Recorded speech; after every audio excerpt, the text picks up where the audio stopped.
Good evening, everyone. How's everyone doing? All right, Ashley's back. She put her hair up. Good evening, everyone. How's everyone? That's it. You're echoing, Chris. She put her hair up. Good evening, everyone. That's it. You're echoing, Chris. That's it. You're echoing, Chris. I'm hearing whatever's going on in your side. I'm hearing whatever's going on in here, and then it's a delay. You guys hearing that? I'm hearing whatever's going on in here, and then it's a delay. You guys hearing that? Yeah, I am bad. You're bad. Yeah, I am bad. You're bad. Yeah, I am bad. I still hear it. Why are we hearing that? I still hear it. Why are we hearing that? If anybody's got Facebook open or YouTube open, Nope. it'll happen. If anybody's got Facebook open or YouTube open, Nope. it'll happen. If anybody's got Facebook open or YouTube open, Nope. Oh crap! Well, that was Blake. Now, are you good, Ashley? I'm still here. Can y'all see Chris. me? Okay, there. Chris? Okay, it's got to be Blake. How's that? Not good, but where did Blake go? There's Blake.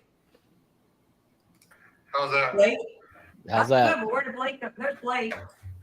How's that? Blake. It's still there's a delay. Something to do with Blake. When I remove Blake, it's fine. It's something to do with Blake. You see, because now there's no echo, right? Yeah. I know, tinnitus sucks. Hang on, everybody. We're having a little bit of a snafu here. Can someone message Blake in the private chat and tell him it's him? Has something to, oh, he's off. Okay. All right. We're having technical difficulties with Blake, guys. But anyways, welcome everybody to our another live Q&A. Hope you like our new background. We changed it up a little bit. While we're waiting for Blake to figure that out, just wanted to put a couple things out there. We appreciate everybody's donations that help support our channel. We appreciate it. If you watch a video and give thanks, we appreciate it. Something else we do, guys, a lot of people are familiar with. What is this? I'm just going to put it on here in a minute. Just go ahead. Oh, okay.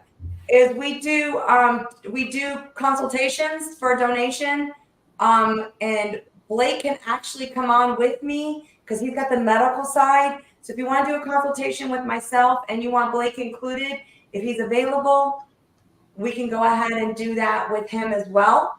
I think he's trying to come back. Babe, we just got a donation from Veterans Advocate. Oh, thank you. Awesome. We appreciate that.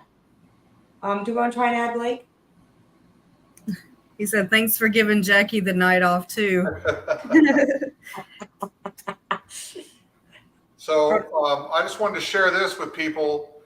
Is that another way that we help our YouTube group is this little thanks button.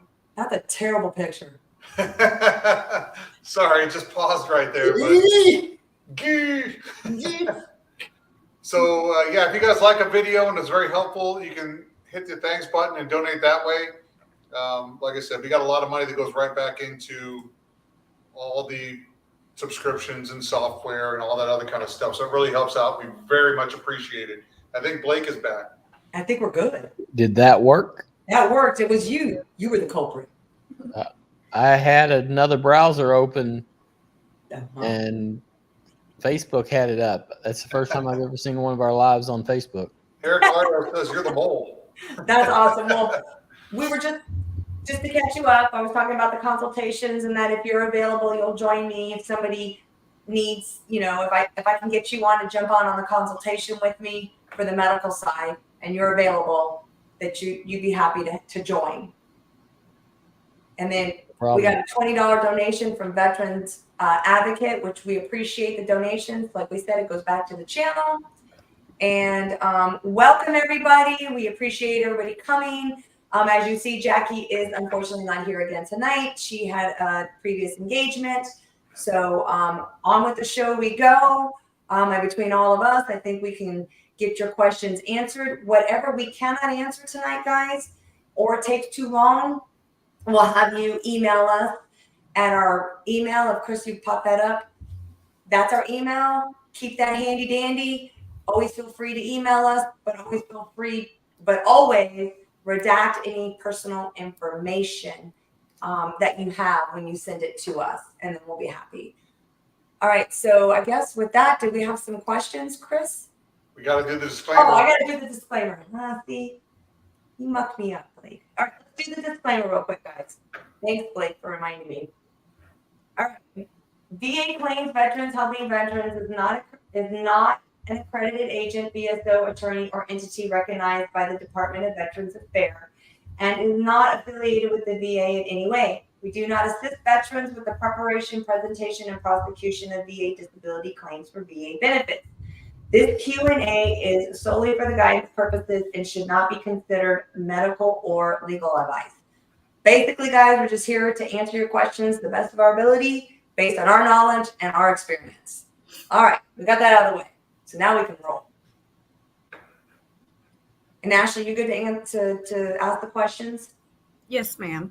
All right, we ready to go? We are ready to go. We got All a right. good crowd tonight. Look at that. Woo-hoo. I'll get off now.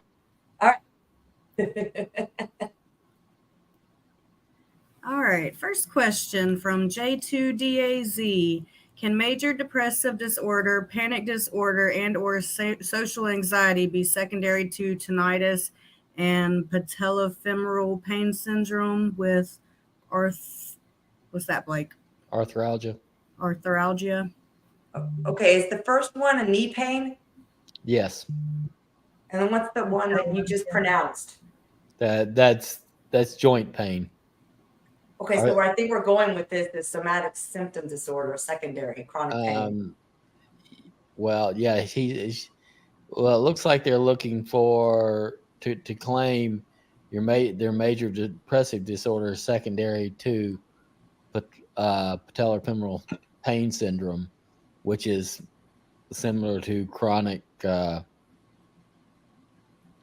anguish. shin splints. Well, It's chronic shin splints with joint pain associated, because the arthralgia is not. It would be somatic pain syndrome if the pain was spread throughout. This is localized. well, my first question is, if you have a mental health diagnosis, Should be primary. secondary to a service-connected disability that's causing chronic pain, mental anguish, you can certainly go that route. Right. But you need your doctor's medical opinion that's stating that your mental health is due to your service-connected disability that's causing. Yeah, you need a really good nexus from someone who is treating you, not someone who you're paying for it from. Yeah. That they need to know you. They need to know the complaints that you've had throughout your history, and that they need it because someone that's writing a nexus for you that's quote unquote bought and paid for is only going to see the notes from your physician, and your physician may not have written it down each and every time that you went in. Or he may not know you as well as the individual who's been treating you for the last 10 years. There's a whole lot of things that I knew about my patients that weren't necessarily in the charts, but I knew from talking to them and spending time with them what was going on with them mentally, and could act appropriately with that. So if this is something that you think is happening, you definitely need to sit down and speak with your physician, make an appointment just for that, sit down and talk to him so that you get it at least in a record. Miss Stephanie, turn your microphone back up a little bit. We can't hear you. Better? Better? Yes, ma'am. Boy, we're all kinds of issues tonight. Better? Yes, ma'am. Got to Okay. do with the marshmallows. Right here. So anyways, what I was trying to say is I would at least put an ITF in right now, which is an intent to file if you have not done so already. That way that secures up to a year for you to file under that ITF for this potential claim that you're going to file. So it's always good to do that as well. But basically, to wrap that up, yes, you can file mental health secondary so long as you don't have an existing mental health condition in place. But yes, you can file it secondary to a service-connected disability that is causing you chronic pain and mental anguish. And now we need my marshmallow. But Next I question. recommend that they file it primary. I'm diagnosed with MDD myself. Corporal on duty. Okay, corporal on duty. What is Genesis? Is that something the VA uses now? It wasn't around when I was in. It was around when you were in. It's the first book of the Bible. What is Genesis? I don't know what that is. No.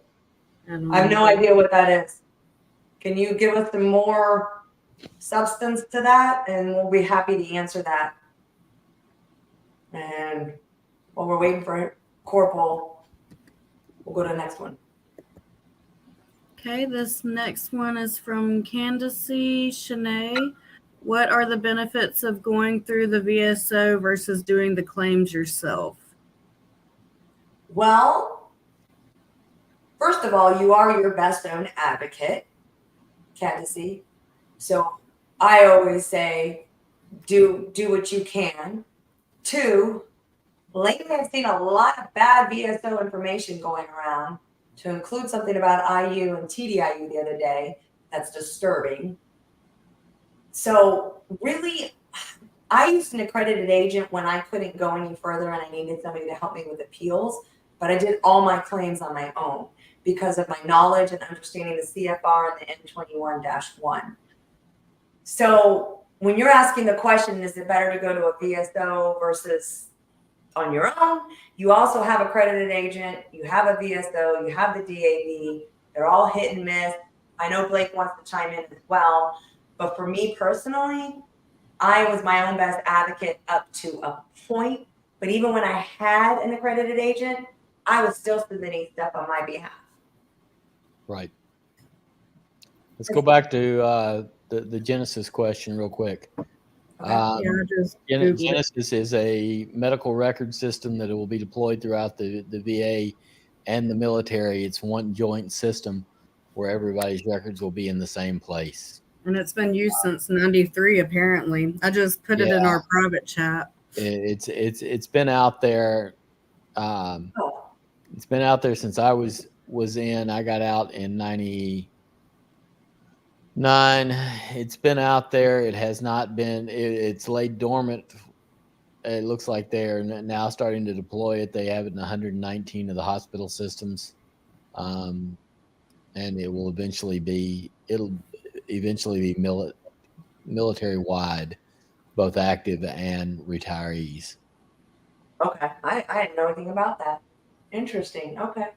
All right, so we answered that. We answered Candace's about VSO versus your own advocate.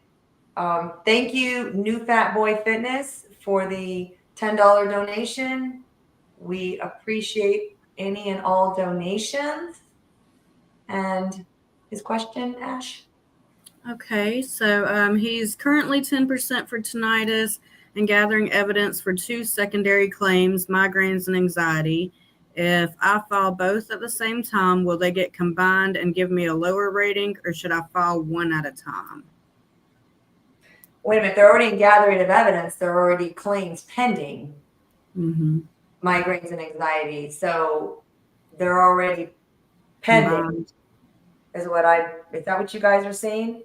Currently in gathering evidence. Yeah, for 2 secondary claims. So it sounds like you filed migraines and anxiety secondary to your tinnitus. They'll combine them. So migraines could be raised. That's just 2 separate claims. Correct. Migraines can be rated secondary to tinnitus if the tinnitus caused the migraines. And then here we go again with the anxiety as a secondary. You're not rated for mental health right now, and you file for mental health secondary because your tinnitus is causing mental anguish, chronic pain, you can certainly be awarded that as well. They are absolutely two separate ratings that can be rated. The question is, do you have the evidence to support the secondary claims to that tinnitus? So if they're gathering of evidence right now, then they should both be pending claims. So that's my thought process. Yeah. So if you have anything to follow up on that, New Fat Boy Fitness, oh, here it goes. No, I'm personally going to doctor for both. Okay. Okay.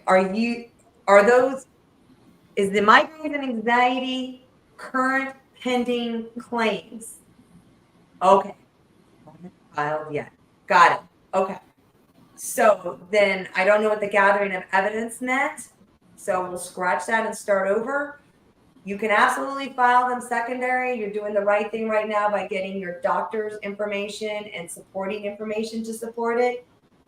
Blake can interject about the medical side of this, but you absolutely are going to need your doctor to substantiate your tinnitus. Discuss it with your doctor and let him know why you feel like it's causing the anxiety, and go from there. That makes sense what Jeff said. He's gathering evidence. Huh. Right. Mm-hmm. I'm just automatically thinking claim, gathering evidence. That's Right. small. Okay. So you're doing the right thing. Do you have an intent to file New Fat Boy Fitness? Because if not, I would definitely put an intent to file right now to preserve the date of the intent to file so that when you do file, you will preserve that. And that would absolutely give you up to 1 year. And I don't want you to wait till day 364. Yeah. Do it about a month before the ITF and file and go ahead and file under that ITF. But you're doing it right by gathering the evidence right now to support your claims. And there absolutely can be rated. And I'm sure you know migraines can be 0 to 50 and mental health can be 0 to 100. Oh, good. He put in the intent to file. Awesome. So you're on the right step. Thank you again for that donation. And Devin Shepard just donated $5 to us again. We also appreciate the donation. Okay, Mr. Devin Shepard, can hip osteoarthritis be secondary to plantar fasciitis and ankle conditions? Isn't this where the house comes into factor, Blake? Yes. Yes. It can. You got to build a very strong nexus on it, but it's where the way I like to put it is that the foundation of the house, if it goes bad, it can make put the eaves out of whack. So if you're having issues with walking, your gait, it can sure cause issues. So you need to discuss it with your doctor. If they don't want to talk about it, ask them to see an orthopedic surgeon and go talk to the orthopedic surgeon and get someone to confirm that. And also keep in mind, guys, because plantar fasciitis is the foot and ankle is separate. A lot of veterans don't realize you can file for feet and ankle. They're two completely different areas, scope of the CFR for ratings. So you can have an ankle rating, you can have a foot rating, you can even have a toe rating. So I hope that helps answer your question, Devin. Oh, thank you, Julius. We got a $20 donation. Awesome. Thank you. We appreciate that, Julius. Okay, thank y'all. So this next one is Stephanie Pate. Can diabetes be secondary to PTSD? Blake? It's a stretch. It's a very, very large stretch. Depends on what kind of medications you're on for the PTSD. It could be secondary to your medications, but PTSD as a whole will not cause diabetes without some other to link in there.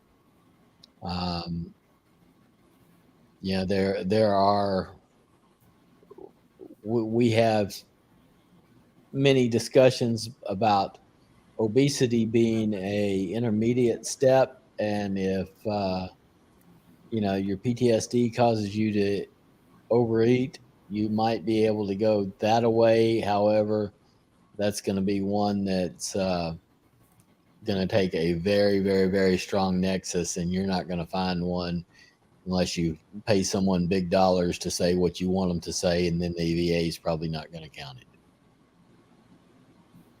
That makes sense. I hope that answered. And Wilmer, thank you for the $20 donation. Chris, let's put his question up. All right, Mr. Murr. So, hello, I have been out of the Marine Corps since 99. I have never put a claim in before. I'm having knee and back pain. I was wondering, do I have a chance of a successful claim?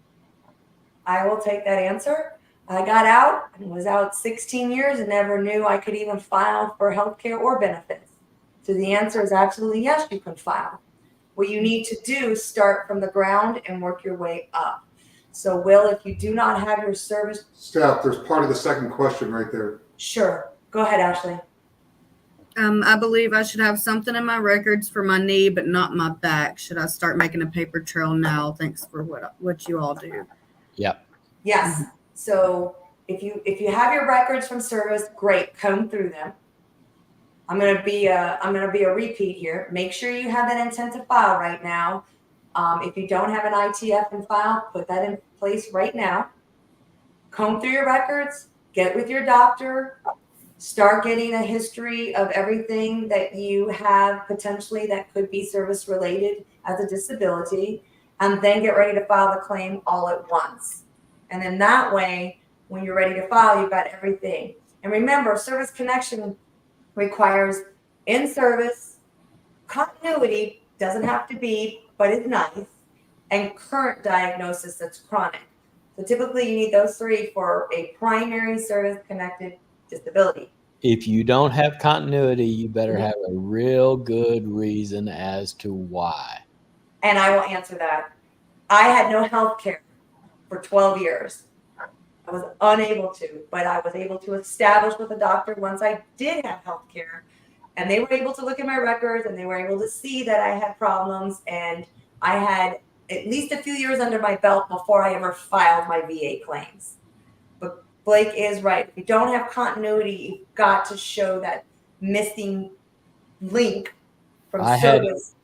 I had no continuity for 20 years, but it was because I was treating myself and wasn't keeping records. Yes. Yes. They could go back and look at my pharmacy records and see all of my prescriptions if they needed to. I'd been on medications for it, but there was no medical record. But Will, you can absolutely file. The answer is yes.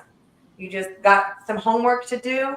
Don't be quick to pull the trigger. Take your time, because it's better to do it the first time than have to appeal. So, and again, thank you for the donation. I see we've got a couple more donations. Thank you, Francis, for the $10 donation. Thank you, Peggy. Appreciate it. Peggy, we've been going back and forth on the tinnitus and hearing, Blake. That's the one we were talking about. Peggy, thank you for that donation. We truly appreciate that. And with that, we got another question, Ashley. All right. This next one is Scott 22V. Can cyanitis aggravate a pre-existing condition such as cleft lip? No. No. I don't know what else to say. Yep. It's no, unfortunately. Okay, this next one is Candy Licks. How does PTSD, obesity as an intermediate step, that's a reach but possible? Oh, as far as the diabetes goes. No, how does PTSD, obesity as an intermediate step? What are they trying to do? Are we talking about? If your PTSD causes you to overeat, If that's your coping mechanism, is we're going with- overeating. What are we going with, sleep apnea again I here? think Or are we she's going with, going. I think she was maybe replying to Miss Stephanie Pate's question The about question about diabetes being PTSD secondary. cause diabetes. You know, oh, if overeating is or some of the medications can cause you to gain weight, and therefore the obesity issue causing type 2 diabetes. Again, it's a stretch, but with the correctly worded nexus, it may fly. There's maybe a 10 to 15% chance that it'll fly. it's possible. It is a stretch. Okay, this next one is from Mr. Jeff B. So if I have both asthma and bronchitis, the most predominant is assigned, but 4.96 A mentions elevation to next higher evaluation if overall disability warrants. Have you heard of this being applied? 496A. Hold on. Somebody knows this, they can jump in, but I'm going to If you have asthma and bronchitis, it's the most predominant. So if the asthma is worse, Oh, we're in the respiratory condition. right? So you cannot have, under the respiratory condition section, there's pyramiding when it comes to certain respiratory disabilities, and those two, I believe, fall under it, because like asthma and sleep apnea, you can't be rated separately, they will combine. Right. Or COPD, the same with, I believe, bronchitis. They will count the symptoms of whichever one is worse. Will rate you of the higher. Now you can have both. I've had this argument with veterans that tell me I'm wrong and to go, you know what, myself. What I'm saying is you can have both disabilities, but you will only be rated for one. The worst. For the highest one, yes. Right. As Blake is saying, you will only be rated for the higher. Let me see. And I'm pretty sure if somebody chimes in on the comment that's familiar with this as well, I believe I'm correct on when it comes to bronchitis regarding the respiratory issues as well. Because Laughing Guy chimed in and said he got his asthma combined with his bronchitis at 100%.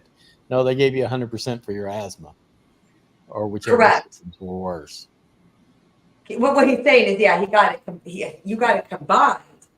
So what you're saying, Laughing Guy, is you're 100% for one rating, or your overall combined is 100%. See, and John Baker, 100%. Chris, I'm putting that one right there too, if you want to bring that up for John Baker. He was already rated 30% for asthma. 100% my OSA, COP, right. There again, and I'm going to show this to you guys. Let me give you some knowledge here, because knowledge is worth 1,000 words. Right here, guys. When rating conditions of the respiratory system, it is important to note that following conditions cannot be rated together. These ratings right here, and I won't get into all of them, but they include asthma, bronchitis, they include COPD, they include sleep apnea. Now, the only other exception, there's a few in the respiratory section that can be rated separately. So knowledge is power. And when you hear another veteran say, oh, but I have both of them, well, yeah, you do, but you're only rated for one. Right. If you look at your code sheet, it'll only have one respiratory rating. Right. So you only have the one primary out of that respiratory, because like the digestive system, it has pyramiding rules and regulations as well. So again, if you have those particular rating codes, and I'm not going to get into it on this show, but I love that website that I use, which is Military Made Easy. It tells you, and those are two of them. So they would be, you can have both, but you're only going to get one rating. Oh, John Baker said he meant we were 100% on point. Yes, thank you, John. We appreciate that. And Laughing Guy said, yes, he was 100% for one condition. But again, he has both, but he only got the one. And he was already rated for asthma when he put in for the others. And so they re-rated him basically as to Right. whatever the worst one was. He says, I had bronchitis added to my asthma and my sleep apnea. Right. So you only got the one rating of the higher, which apparently is 100%. I hope you got some other ratings too, because then you qualify for SNCS, and that's a totally different story. All right, what's our next question? Okay, this next one is from Miss Liz Gonzalez. So I'm going to the VA for plantar fasciitis and flat feet. X-ray showed a small spur on left foot. I have a DBQ appointment on September 11th. Will they pull those notes, or do I have to let them know when I'll go to the VA? I'm going to the VA. I'm going to the VA for plan. And show small. I have a DBQ. What do you mean a DBQ appointment? You mean a CMP exam? Is that a CMP exam? If you're having a CMP exam, put that back up, Chris. What was her name? I'm sorry, I didn't catch it. Liz. If you have a CMP exam coming up and it's with a contracted facility, or you know what, even if it's with the VA, yeah, bring your notes, because 9 out of 10 times they don't always have it in front of them. I always say bring what you have with you. Say, look, oh, by the way, if you don't have this, here you go. And sometimes the doctors are receptive and say, oh, I thank you. I didn't see it here on my computer, but thank you. Now I have it in front of me. But they're supposed to have all your records. Do they always? No. So again, I'm going back to being your own best advocate as a veteran and finding complaints. Bring whatever documentation you think would be of value at the exam. Don't bring a whole stack of stuff. Just pick out some things that you know might be pertinent to that exam.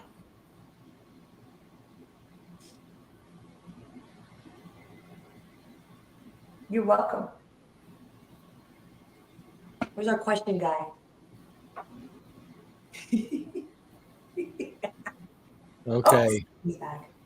So Miss Stephanie Pate again. So arthritis can be secondary to shin splints, stress fractures, and broken parts. No, yes and no. There's arthritis and there's arthralgia. Arthralgia is joint pain. Arthritis is an inflammation of the joint, typically caused by calcium deposits, deterioration of the cartilage. So broken parts, yes. If you break a bone that's in your knee, now a broken shin is not going to cause arthritis in your knee, but enough the pain itself, if it's causing your throwing your gait off, those things can eventually cause arthritis. But it's a long period of time. It's not going to happen in a a year or 2 years. It's going to take 5-10 years of the pain before you have actual true arthritis. Arthritis can be an X-ray it is usually an X-ray finding. Speaking of pain, I gotta stand up. All right. All right, next question from Tyler Smith. So it's been 3 months since my claim updated. I submitted a fully developed TDIU claim for MDD. Why has it taken so long to get a mental health CMP exam scheduled? It's been 3 months. A lot of reasons here. Hold on. It's been 3 months since my claim updated. Go ahead. It could be the area of the country you're in. They may not have a CNP examiner. You may be trying to get they may be trying to find somebody who can do a video appointment for you. I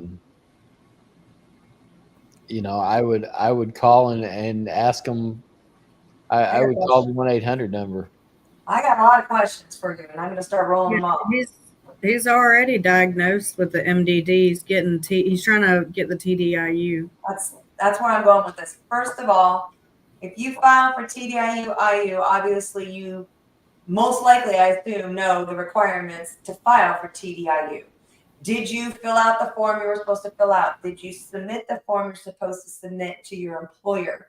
Regardless of whether your employer fills it out or not, you should send it because the VA will send it. The VA is also going to pull your SSA records. The VA, keep this in mind, Tyler, the VA is going to not only evaluate you for IU, TDIU, they are also going to look at your mental health. Now, not trying to scare you, but I'm going to put it out there. This has backfired on veterans when they file for TDIU, IU, and they get proposed a reduction because what they are being looked at for TDIU or IU, all of a sudden, the VA thinks they've gotten better and they propose a reduction. So not only did they not get the TDIU, they're getting proposed a reduction. So when you say you just filed it 3 months, slow your roll, you got a long road ahead of you because you got a lot of puzzle pieces going on here. And you're going to get an exam because they're going to see if your MDD is causing you to not gainfully be employed. And that's going to require you going through another exam. Again, it could also go the other way for you, Tyler. Your MDD, I don't know what it's rated right now, but let's say it's 70.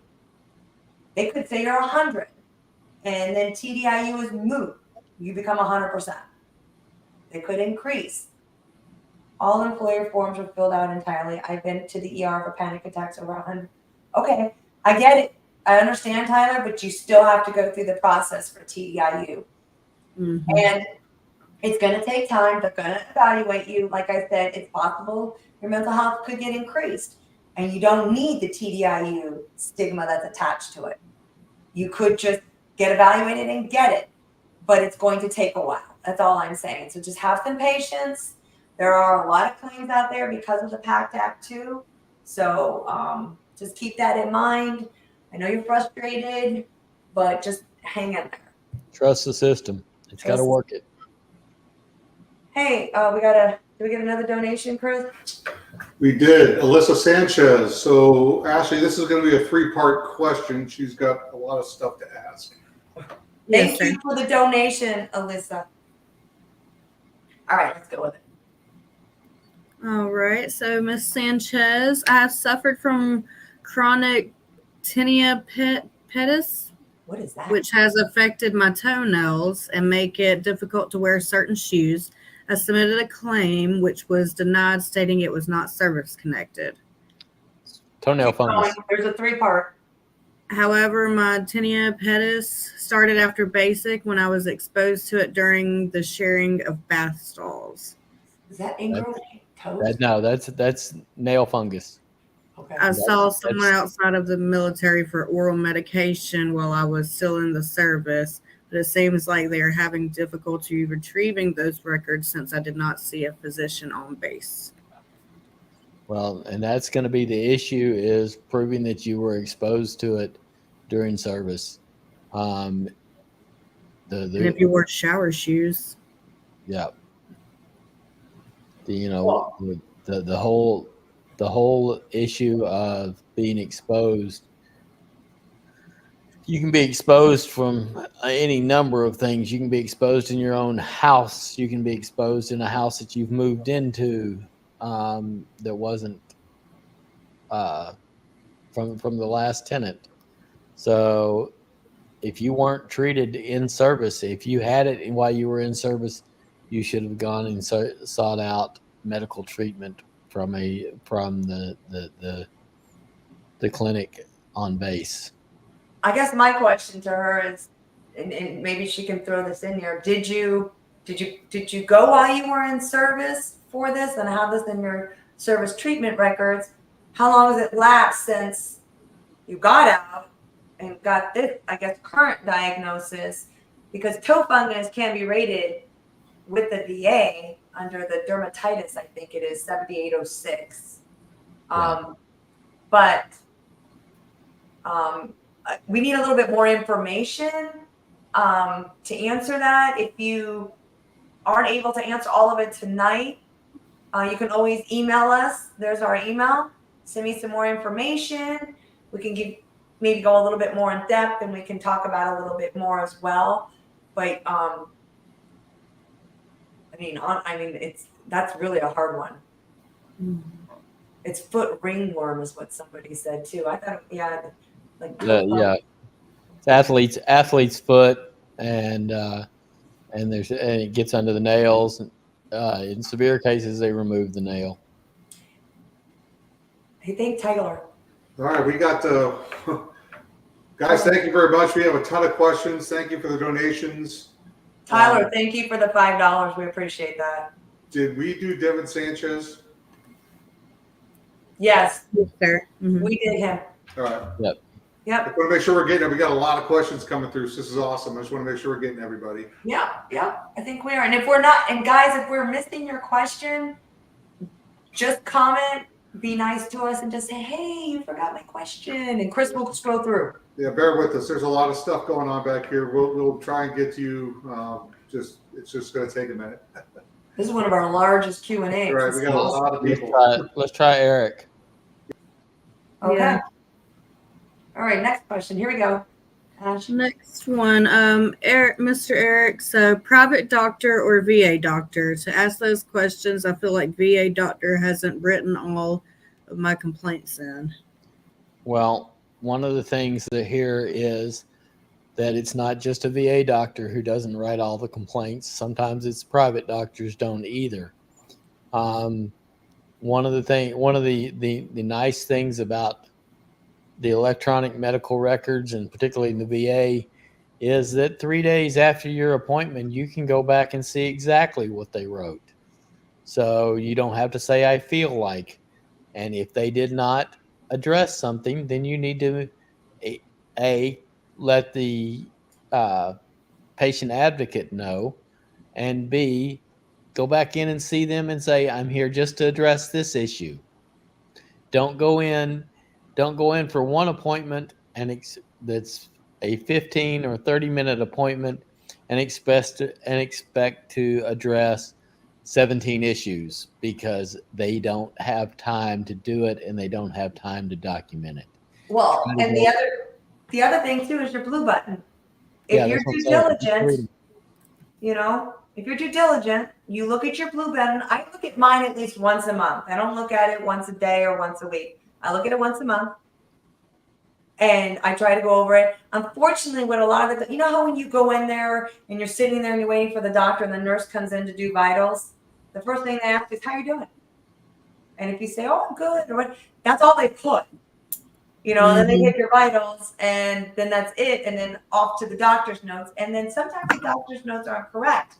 You can get your medical record, I think it's amended. They can't change the notes, but they can add to it if there's something that was missing or something that you noticed that was incorrect. I think it's called amended. Maybe I'm using the wrong word. Yeah, no, I had part of a note disappear out of mine after I talked to them. Yeah. They told me that I was seen by a resident and that they discussed certain issues with me, and I called them up and I talked to the head of the department myself and said, I was never told they were a resident. I was never told. The attending never came in and saw me. I saw one individual, and they stated that they talked to me about astigmatism.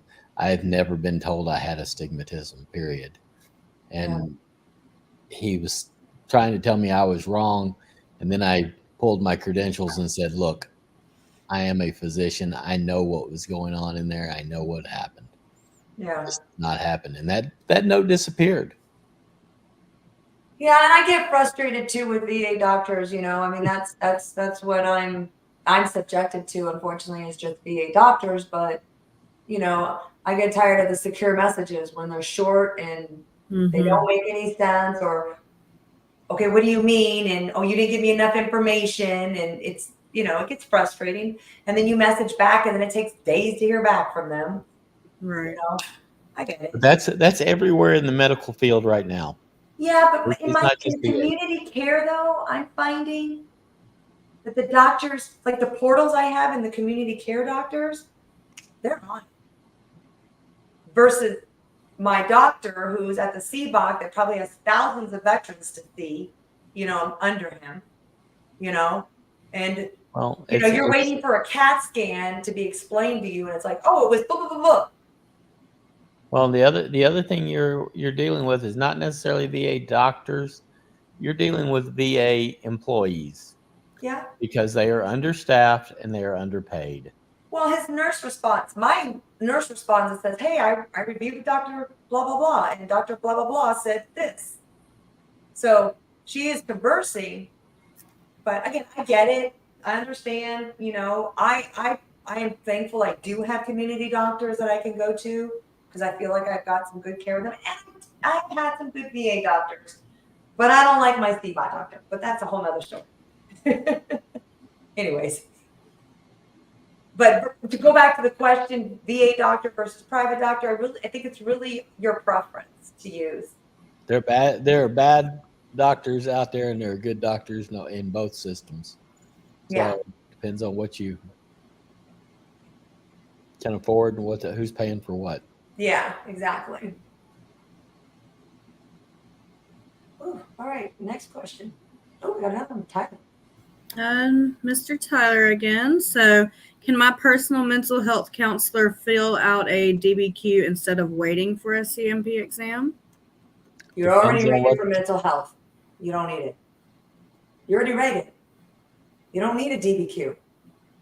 You are rated for mental health. Your medical records should support your claim for TDIU, which is what you're filed for. So, I mean, if you've got a good mental health doctor, you know what I would get them, Tyler? My mental health doctor has been wonderful, and she's a VA doctor. Get them to write a letter.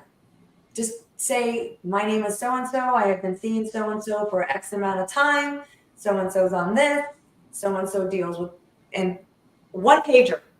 It doesn't even have to be a letter. All they have to do is put in the record that the patient is unable to work due to their mental health condition. Yeah, but sometimes doctors will do that. I don't know, not always, but you know, but they do. At least you have that relationship with your doctor. So explain to your doctor, look, this is what I'm doing, because it sounds like you have talked to your doctor, and say, you know, can you either put something in my medical records to support what I'm trying to attempt here, which is I can't gainfully work because of my mental health. Mm-hmm. You know, like Blake said, put it in the notes. Or get them to write a letter overall saying how long you've been under their care. But you really don't need the DBQ because you're already rated for mental health. All right, Jeff B was following up. Okay, Mr. Jeff B, to follow up on previous question, can a private doc diagnose you with PTSD from event and service? Yeah. Mm-hmm. Yes, absolutely. Now you will, when you file for that, you will have a CMP exam, and that CMP examiner will have to agree with the diagnosis. Yep. Just so everybody knows, anytime you file for PTSD, the examiner must confirm and concede, like Blake said, the diagnosis. So it's always good to have it. Don't rely on the CMP examiner to give it to you. Right. It's always good to have it. But yes, and make sure you're filling out that proper form for PTSD based on the trauma that you incurred, whether it's personal trauma, sexual trauma, combat related, harassment. You know, make sure you fill out that correct form. Make sure if you never reported the incident, if it's personal trauma, sexual assault, that you have the clear markers. If you have any buddy statements, if you have any layman statements, they're helpful as well. And we have had people that have had PTSD diagnoses from outside physicians who, when the CNP examiner saw them, said, no, this is not PTSD, it's depression, it's anxiety, and changed it. And Veterans Advocate just posted something. He said that initial PTSD DBQs are not public use. Can you elaborate on that? Because I like to get educated here too. I think I understand what you're saying, Veterans Advocate. But if you could elaborate, that would be great. That would be helpful. because I like knowledge. Like I said, knowledge is power. Okay, next question. Next question. Oh, mental health today. Oh, yeah. I recently filed for mental health, PTSD, severe anxiety, MDD. I included the PTSD statement and supportive claim in a mental health personal statement. Do I have a good chance of getting approved? Well, first of all, you're lumping a whole bunch of mental health issues. Do you have PTSD? Yes or no? Because PTSD is a completely different lane, as I just explained. Have you been formally diagnosed with any of those conditions? Per the DSM-5, am I saying that correctly? DSM-V or DSM-5. DSM-5? Mhm. Have you been formally diagnosed with PTSD? That's the answer we need to know. Because you can file anything you want all day long, but whether it gets approved or not, and this is where I see a lot of veterans fail with PTSD, is because they fail to submit the proper evidence to support it. Because it is a different, I want to say, animal claim versus because you're filing for post-traumatic stress disorder, and you're trying to state that it's due to a trigger, a stressor, an event that happened in service. Mine, I'm diagnosed with MDD 70%, and it says unrelated stressors trauma under mine. When I was originally rated, mine was unrelated, stress-related, something specified trauma. Unspecified trauma. Yeah, Yeah, and then they that's what mine says. turned mine to PTSD. Because sometimes the examiner can't figure out what you have as your Mhm. primary. Remember, you only get one mental health primary. Doesn't Right. matter what it is. And they can only go off of what you tell them. Right. So it's not like when you walk in there and they see a rash, they say that's a rash. You walk in there and you look normal. They have to figure out, and they're going to ask questions. And if you don't answer the questions, Right. because I don't want to go there, then that's going to be a problem. Okay. There's Veterans Advocate. Sure, fear-based diagnosis can't be made, but that's what I thought. Okay, I thought I was going to be correct, but I didn't want to say that.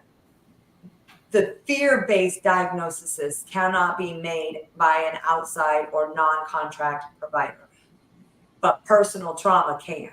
Thank you. Appreciate you for clarifying that, because I read the M21 a lot and I still get confused, but the fear-based and those stressors, they can get a little bit muddy, but I'm glad that you cleared that up. Can you put Jeff B's follow-up, Chris, right there? Thank you. Ashley? Nope, I have nothing. Witnessed a 4 to 5-year-old girl smashed and killed by a truck in Iraq. Damn. Okay, well, first of all, when you say you have nothing, so you need the diagnosis. Clearly, you need the diagnosis to help you with this. I understand. I think we've talked about this. Witnessing that is a traumatic event, right? Clearly, it's a traumatic event. So, was there anybody with you that saw this? How does it affect you now? Do you still, have dreams about it? Right. And getting the diagnosis is clearly needed. Yeah. And I'm trying to think, this wouldn't be fear-based. This is more of a traumatic event. Right. Mm-hmm. So, you witnessing that, was there any records of the 4 or 5-year-old? Like, I guess not, right? Because maybe witnessed it in town. But, were you with somebody, buddy letters? It's hard when you rely on the examiner to give you the PTSD diagnosis. It really is. But I understand what Veterans Advocate was saying about the fear base. And then they also said that so only the review exams for PTSD are available for public use. Yeah. Have not seen those guys since 1991. No. The private doctor, can you pop up that last question, Chris? Go ahead, Ashley. Yeah, so private doctor has prescribed meds for general anxiety. Yeah. Yeah, I know we've talked about general anxiety and the PTSD. But that's the problem. I don't know. We could talk about more about this, Jeff. I know we have talked about this, but email, we'll talk some more. And I know you're frustrated. I mean, seeing something like that can be traumatic, obviously. But we can definitely talk some more.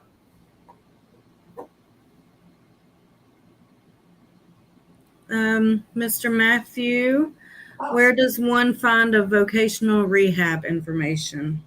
I got that information. Mhm. Email me. You got my email. We've talked. Email me that question. I'll send you the information. Maybe put up Veterans Advocate to maybe that's answering Jeff B's. It is. So if you served in Iraq, it would be smoother to go for the fear-based route and simply discuss your experience with the VA examiner. VA will be obligated to examine given OIF deployment. That's good advice. That's a good advice. Yeah. Okay. And I think we talked about this, Jeff, at one point because I said to go the fear-based route when we talked about this. But again, we can have some more conversations about it. But that's good advice. I think we've actually talked about that. Okay, we got someone from Facebook. So if you put an intent to file, as I know I'm waiting a pending MRI that will probably show worsening disease in my spine. For some reason, the MRI doesn't support my, what is that? Something claim. I think it's a typo. Okay. Doesn't support my claim. Are there any repercussions? I am 90% combined service connected with no secondary claims at this point. Are there repercussions if the upcoming information gathering doesn't support? Can I cancel my intent to file with no repercussions? Let me answer some Go of those. ahead. Go ahead. Keep the question up there for me to reread, Okay. Chris. Yeah. First of all, don't count on an MRI telling you anything. It does not help your rating. It does not hurt your rating. Your rating for your back is based off of two basic things. One, pain. Two, and the biggest one, range of motion.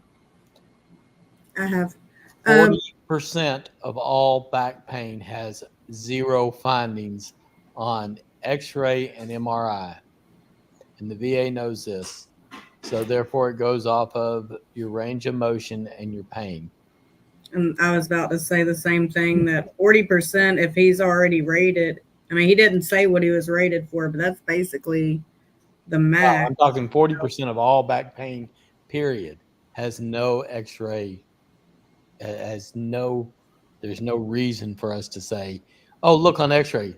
It says here you have back pain. Right. And there's a lot of them out there that look like a train wreck that you go in and talk to them about it after you've done it. You found it incidentally on an X-ray, and you go in and say, are you having pain here and here? No, not at all. Nothing hurts. Right. But I think what his initial question is, he's got an intent to file, and if the MRI backfires on him, he doesn't want to go forward with the intent to file is exactly what it is. You haven't filed a claim. You can let the intent to file expire. Yeah. My question is he trying to get an increase on his back? That's what I think he's trying to do. Yeah. And first of all, like Ashley and Blake were saying too, it's based on raw flex and extension on your back. Two, it's almost next to impossible to get a high rating unless your back practically is frozen. And at 90%, we don't know if you're rounded up to 90 or down to 90. So the odds of you getting an increase on your back, while maybe it happens, isn't going to bump you to 100 if that's your goal. And it is an increase. What are you currently rated for right now for your back? Is it 10 or 20? I'm gonna bank it's 10. Because I'm at 40 for mine. And is he trying to get any secondary conditions? He says he has none, but you know what? It's possible. Like radiculopathy? Right. Or something like that. It's possible you have secondaries that you don't even know. He's 20 for each side. Okay, wait a minute. What are we talking about? So he does have a secondary. If he's saying 20 for, yeah, because I have 20 in each leg, 40% from my back. So you do have secondary. So now I'm very confused. Is the MRI for an increase in your back? Because 20 each side sounds like lower left and right extremities. Right. Doesn't that sound like that to you, Blake? Yep. So Facebook user, is this MRI for an increase in your back? Yes or no? And 2, what is your rating for your back currently? Because what you just put, you have secondaries. And hi, Christilda. Hi. Thanks for coming on and supporting. So if you can answer those, then we might be able to know a little bit more. But in any event, oh, he's rated 40. Yeah, he's not going any higher. He's not going any higher. I would leave it alone. Yeah. Definitely. I don't know. Please don't touch that. I don't know what you're trying to accomplish, but your back's already high at 40 and you have 20 for each lower left and right. ITF, he could just let that run out. Yeah, let your intended file run out. Do not file. That's just because I mean I could show the spine and you can see where, because like Ashley said, she's rated at 40, and we talked about this, and I'm gonna show this real quick on the mill. I really love this thing. It's so awesome. Okay, why did it boot me out? I just said I liked you. Let's see if I can bring it up. It's not going to show. I guess it's not going to show me the. Okay, never mind. It's fine, but in any event, I think the next highest is 50, and Just that's where let it run out. Huh? Yeah. That's the whole thing. Just let it run out. Let it run out. Yeah, let the ITF run out, because Yeah, you're playing with, in my opinion, you're playing with fire. Poking the bear, right? Yeah. Yeah, we got a lot of questions. Just let it run out. Okay. All right. Next question. Another Facebook user. So I was in 85 to 91 and had knee surgery before entering in service and was cleared during my MEPS physical. 20 plus years later, I have both knee problems and have had both replaced. I received 30% for my left, but my right, they said, was pre-existing. What can I do now? Not a lot. Well, because it sounds like you had surgery in 85, 91, and you said knee surgery. Sounds like the right had knee surgery before you entered service. Service didn't aggravate it. You got out, but you did get your left knee at 30, and now your right's being denied because it was pre-existing and service didn't aggravate it. So you would have had to show that service had aggravated that knee that you went in with, which was probably a waiver to go in, and show that it was aggravated by service. And I don't believe you have those records to prove that the right knee was aggravated by service. So you would have had to have complaints of right knee pain during service. What about the thought process of secondary? Could possibly be second. Your right could be secondary to your left. That's possible, but again, you're going to have a good, strong nexus with that. Yeah, Probably that's from the only ortho. route. I think that's the only route to go. I mean, if you're left rated and you're compensating now because of it, it's possible to get the right secondary. But like Blake said, you're getting a good nexus for that. And that's what I would do. That's more than likely going to need to come from an ortho. Yeah. Thank you, Stephanie. We appreciate it. Thank you so much. We truly appreciate the $5 donation. That's awesome. Thank you. Thank you for everybody that's donated today. We really appreciate it. Goes back to the channel to support us. Okay, this next one is from Michael Stout. So he is SC for tinnitus, anxiety, depression, GERD, have diagnosed sleep apnea with a CPAP and allergic rhinitis through the VA. Can these be secondary to any of my service connections, and what will be needed? There's no way to answer this. Yeah, what are you? What are you trying to have it secondary to? Oh, he's he service says- connected for tinnitus. Yeah, but does He's it? been diagnosed with sleep apnea. So he's trying to connect the sleep apnea to either tinnitus, anxiety, depression, or GERD. So he's service connected tinnitus, he's service connected for mental health, and he's service connected for GERD. And he's trying to And secondary. can you put that back up, Chris? All Yes. of them are going to be a stretch. And he has sleep apnea, allergic With- rhinitis. I don't know. What is the allergic rhinitis going to be secondary to? No, yeah, None of that causes there's nothing there that your allergic rhinitis can go for. Sleep apnea with And GERD doesn't cause sleep apnea. no sleep apnea with anxiety and depression is a stretch, but That's about it. that's gonna be it. Yeah. If he's already or if he's been diagnosed and he has a CPAP, I would just recommend that he does a primary. And here we go again. And Blake, you can touch on this. Primary would have to come up when he was in service. for Sleep sleep apnea. PTSD doesn't cause sleep apnea. I know there's veterans out there that are service connected for it. I know. It's a physical manifestation, right, Blake? Yeah, it's a very hard stretch. Yeah. It may I wish make Jackie you was here. I know. She'd be going postal right now on this. Oh, where's Jackie? It's just the topic. I get it. Where people, I'm going to be honest here. I hope Congress does away with sleep apnea and makes it zero. And so all these claims go away. Yes, don't get worried if you're rated, you're grandfathered in. I'm just saying, I wish they'd go away with it because so many veterans are wasting their time and energy and money on these nexuses that are bogus. Yeah. I mean, I just got another veteran message me. He says, I got denied. I was like, how much did you pay for the necklace? Nexus. It's like 1800. Yeah, 1800. Yep. Hey, Steph. Yeah. I know you got a lot to say, but we have a lot of questions.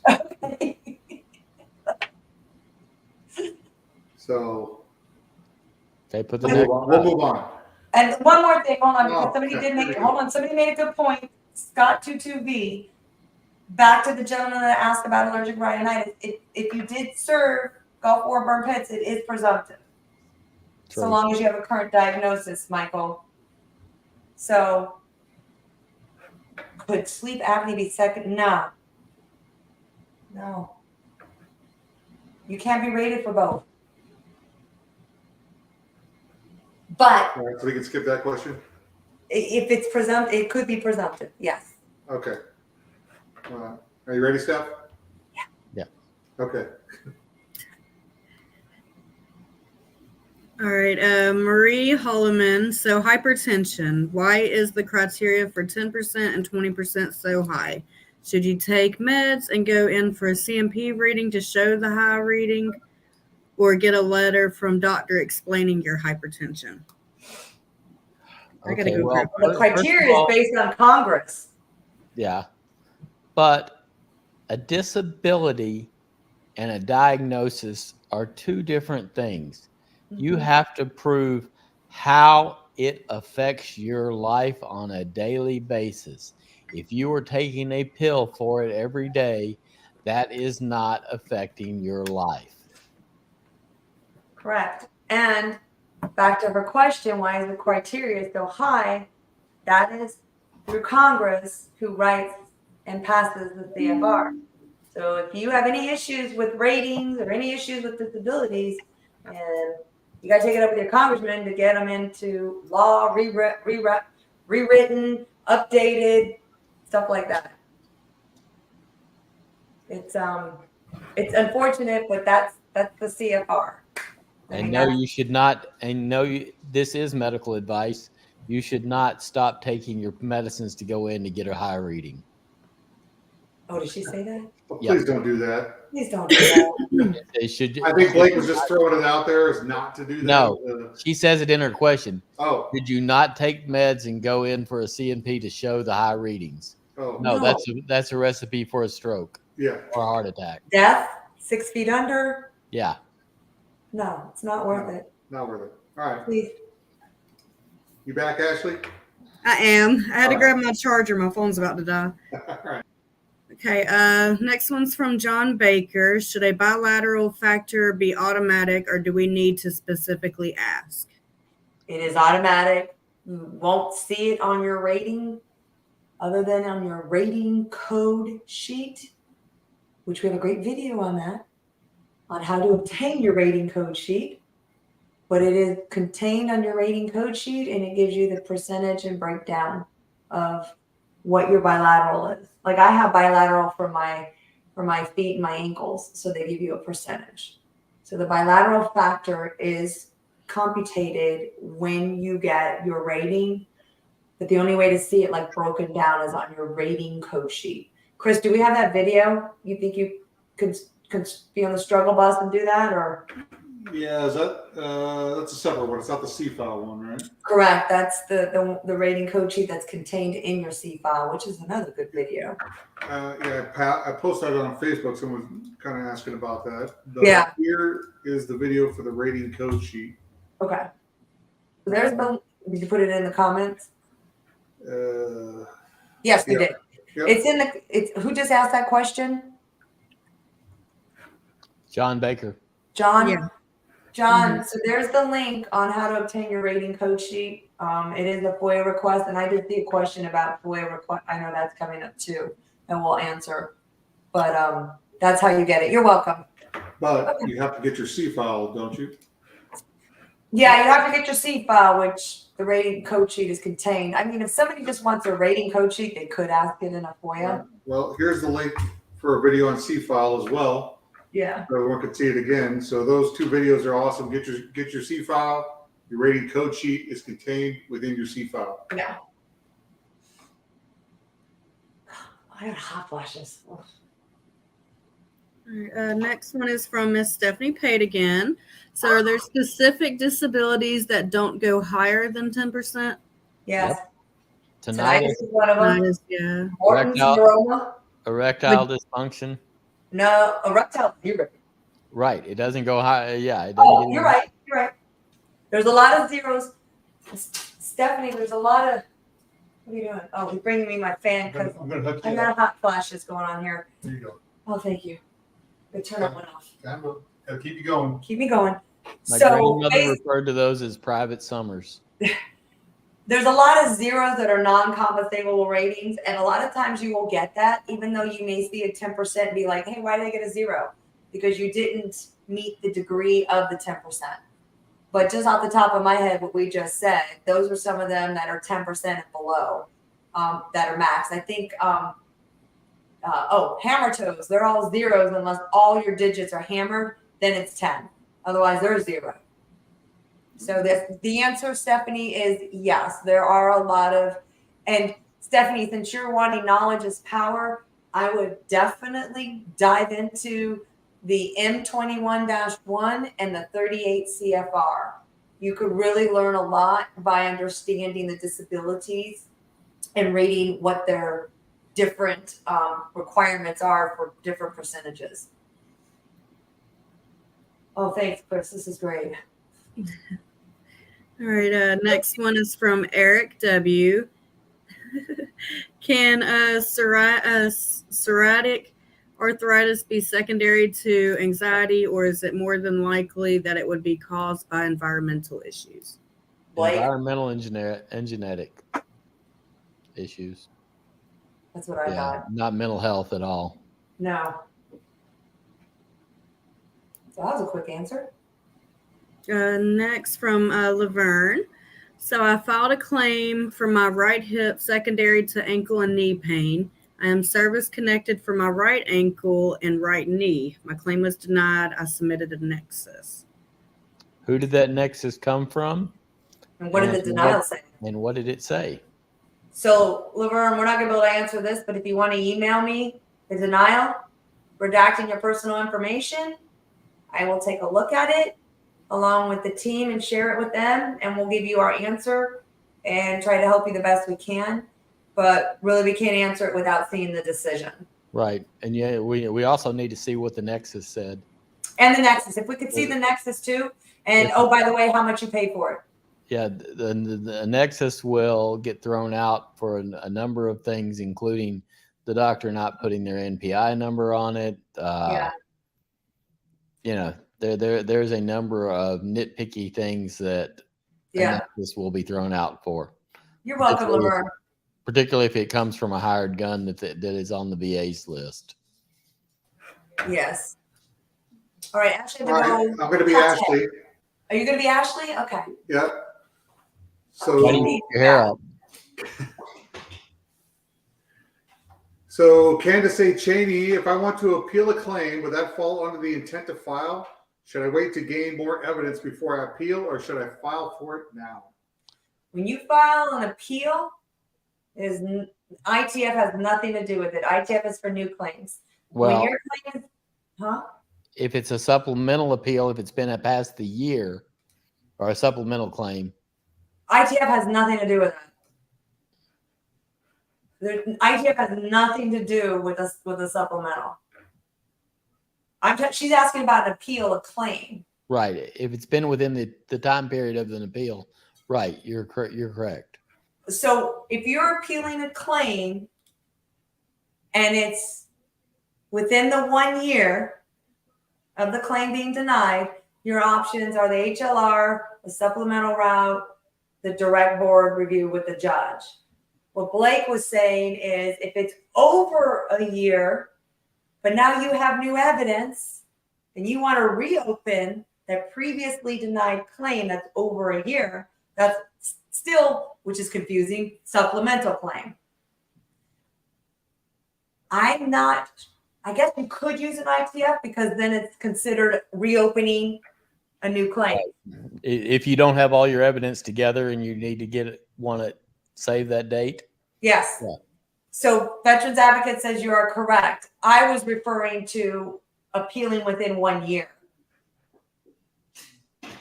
The claim, because she said about appealing a claim. Right. So appealing a claim, you have 1 year to appeal, and you have the certain lanes to go through, which is the HLR, the supplemental, and the judge.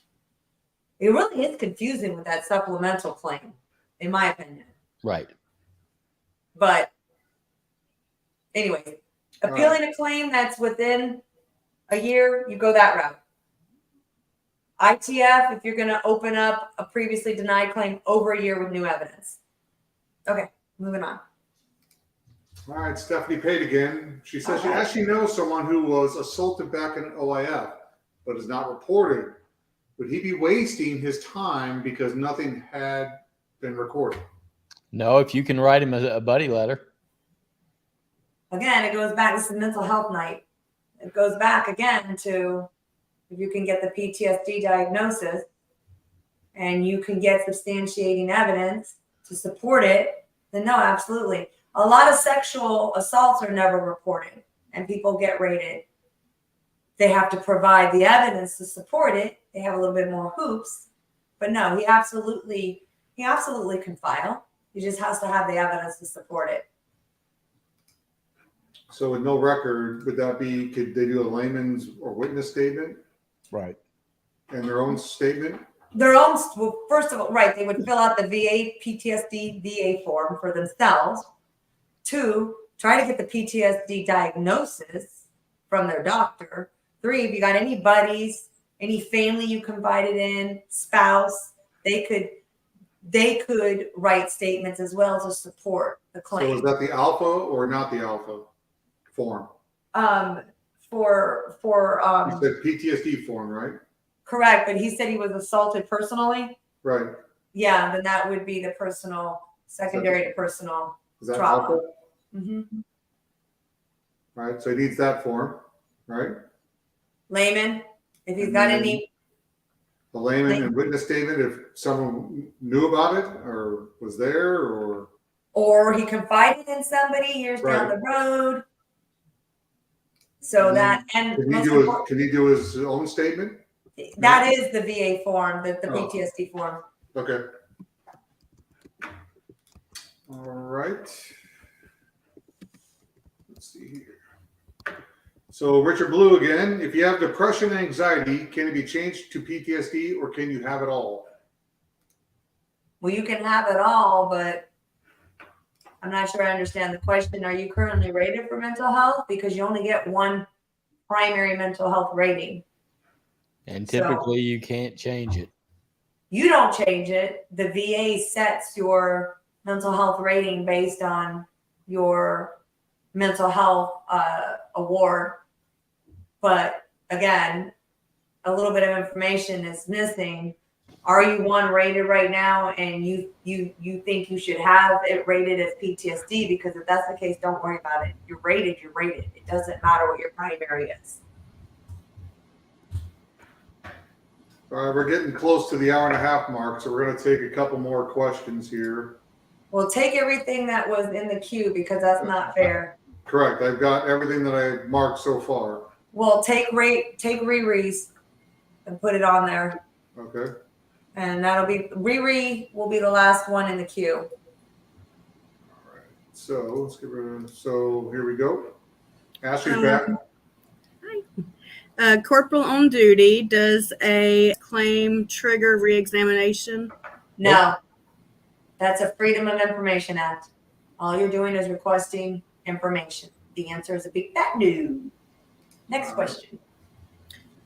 Chris Hillard was denied in 2001 for headaches, became service-connected in June for tinnitus.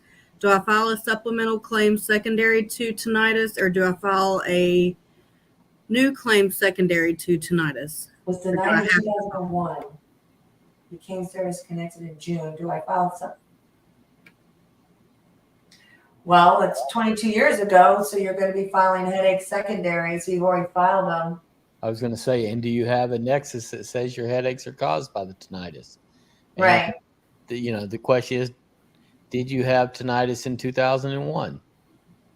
I think the answer is, and maybe Veterans Advocate, because I feel like he's supporting me tonight here big time. I think he's answering something else over there. I think because you were already denied, you're reopening, you're just filing in a different way. And I think what it's called when you, just because you change, hold on a second. I'm going to get this wording because it's good wording, but just because I think you change, hold on, I'm going to find it. I believe because a change in theory doesn't change the course of action you take. So what I think, since you were denied and now you want to try and file it secondary, it would still be a supplemental reopening with new evidence to now support the headache secondary to tinnitus with, like Blake said, the medical evidence to support it.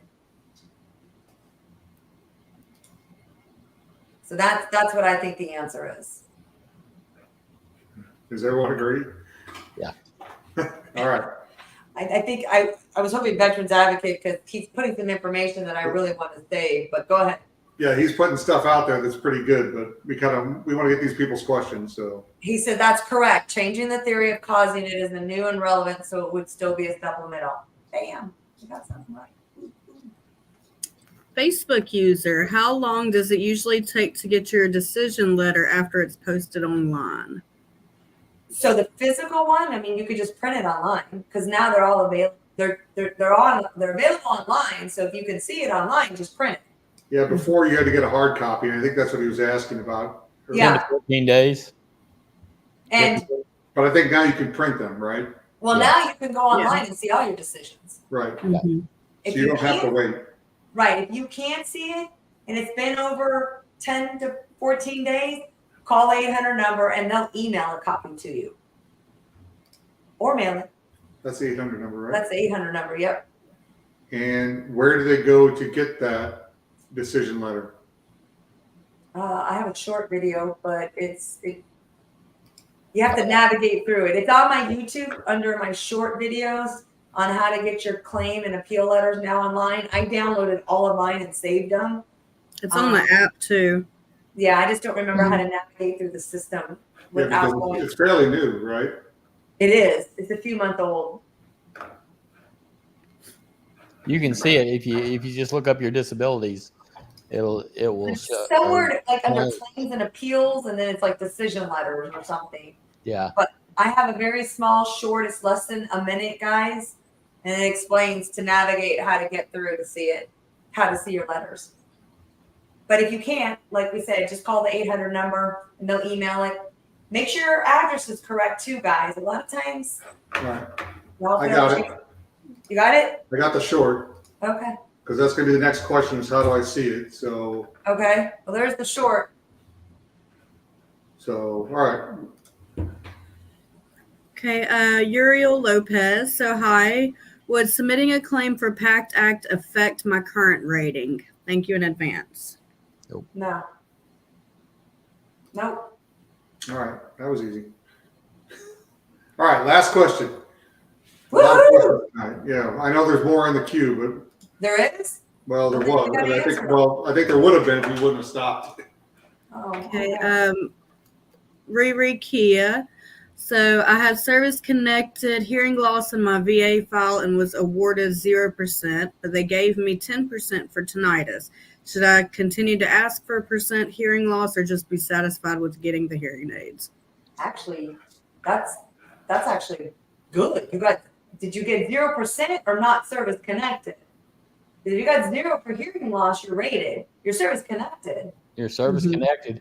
You just have to. What I would do is ask for either an annual hearing test or every 18 to 24 months ask for a hearing test, because eventually your hearing is going. If you're rated 0, your hearing is going to deteriorate until you hit the threshold, and until you hit that threshold, there's nothing you can do.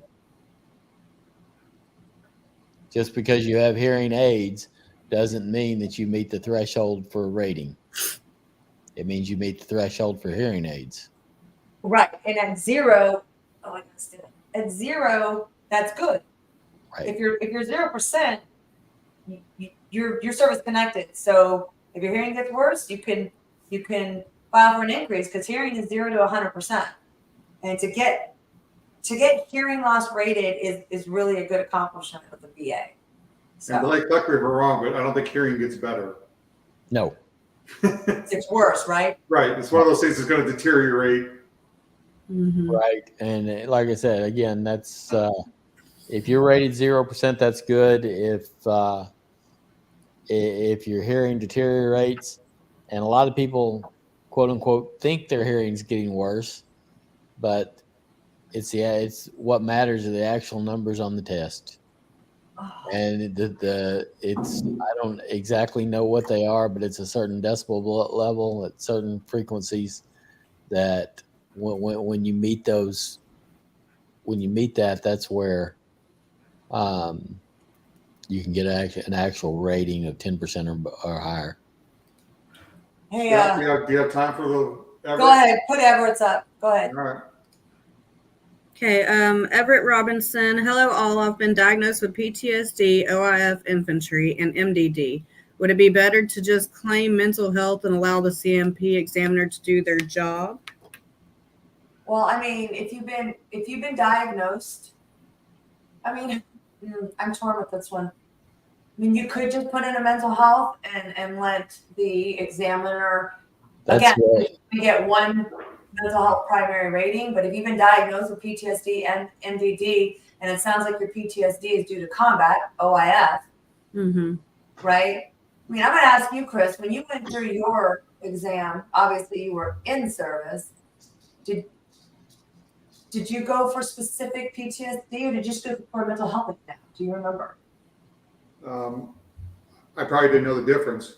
Right. I mean, I'm assuming mine was PTSD due to combat, so I just assumed that's what it was for. So it sounds like Everett's diagnosed with both PTSD and MDD. In my personal opinion, I found mental health. I did But too. I would still fill out the PTSD form to back up the combat, right? So that would be the first one, Chris. That one. I would still fill out that form, Everett. And So I would Everett says yes, he's both. He has both, but I would still fill out that form, provide your diagnosis, go to the exam, because as we said earlier in the show, the CMP examiner has to concede and confirm your diagnosis. So I would just go with it that way. Woo! All right. Hour and 34 minutes. Oh, stretch. All right, Thank guys. you, So everyone. last thing here, obviously, join our Facebook group. We keep a lot of information on there. Steph chats with people all the time. Yes. If you search it, you'll more than likely find your answer. Please. Yes. Yes, if you search Facebook in the page, you can Yep. find a lot of good stuff there. Yep. Obviously, subscribe to the YouTube channel. We got a ton of videos. We're going to keep trying to get more out there. And as always, if we did get your question or you have questions about our answers, Yep. email us, redacting all personal information. I know there's some stuff out there you want to see denials and nexus letters. So, if you got any of that stuff, redact your personal information, and then the team will get together and try and help you out as best they can. And we'll try to do another live in 2 weeks. I guess we'll shoot for the 20th of September. That's our goal, is to do one every 2 weeks. So Every 2 weeks, guys. Great crowd tonight. Great questions. Thank you all for the donations. It helps us keep going. Oh my God. I think this was our best night ever, like with the most.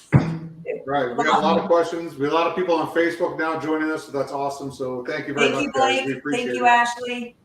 Thank you, Ashley, as always. Awesome. Dedicating your time. And as always, y'all have a good night. And remember, veterans do better when veterans know better. Peace out. Bye, Good guys. night, y'all.